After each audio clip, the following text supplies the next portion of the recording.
Welcome to the Genius Factory. Enjoy the video. You start by making your PC ready. Install Windows updates and the latest USB and Bluetooth drivers so device detection is reliable. Plug the PS5 controller with a good USB-C cable or pair it via a Bluetooth 5.0 adapter for lower latency. Once done, install Steam and sign in.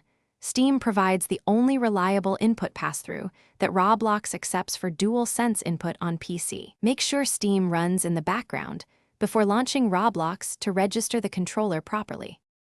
You now configure Steam input so Windows reports the DualSense as an X input-like device. Open Steam settings and enable PlayStation configuration support so mappings work. Next, add the Roblox launcher as a non-Steam game to your library, then open it through Steam.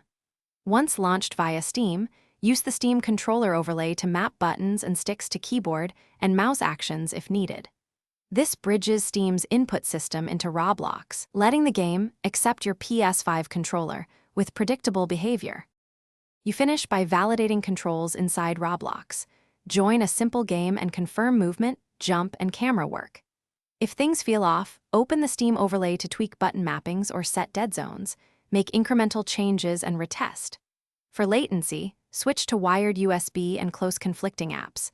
For detection failures, quit Steam, repair the DualSense, then relaunch Steam as administrator and start Roblox from the library. One key troubleshooting tip.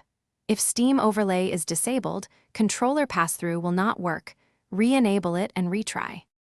Thanks for watching. If you found this helpful, don't forget to like and subscribe.